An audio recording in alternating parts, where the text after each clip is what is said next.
Maraming turista ang nagpapapresko sa Baguio City ngayong matindi ang init. Kumustahin natin ang sitwasyon doon live mula sa Baguio City.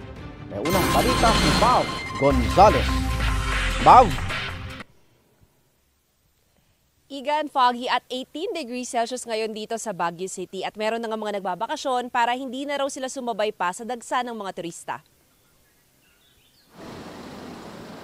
Maluwag ang biyahe panorte sa NLEX, SCTEX at TPLEX kahapon. May kaunting traffic lang sa ilang bahagi ng Cannon Road na ginagawa. Siyempre, pet stop para sa mga turista ang Lion's Head. Celebrate ko lang po yung birthday ko dito sa Baguio. Kasama po yung family. Kahit tirik ang araw, maraming namamasyal sa Mines View Park. Dito, may mga masisilungang gazebo at mga puno. First time kasi namin ditong makarating. Sinasabi kasi nila kasing lamig daw sa US. Hindi naman ganun kainit, hindi naman dun kalamig. Sa Manila, grabe. Talagang mapapasok pa mo. Konti pa lang yung traffic. Mae-enjoy mo ang panoramic view sa Mines View sa entrance fee na 5 o 10 pesos. Marami ring tindahan at photo stops. Pwede pang humiram ng igorot costume. Isa sa mga bida rito sa Mines View ang mga asong St. Bernard. 17 years, matagal na. Pang ilang henerasyon na po sila ng mga Pang-5. naiirig na ngayon yung mga... Hindi naman, kaya may tubig naman.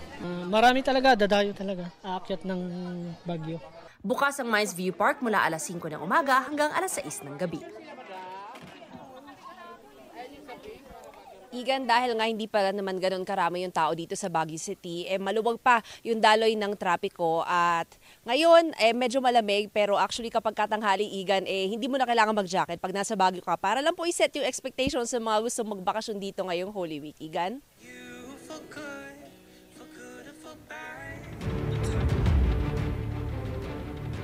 Maraming salamat, Bob Gonzales. Igan, mauna ka sa mga balita, mag-subscribe na sa GMA Integrated News sa YouTube para sa iba't ibang ulat sa ating bansa.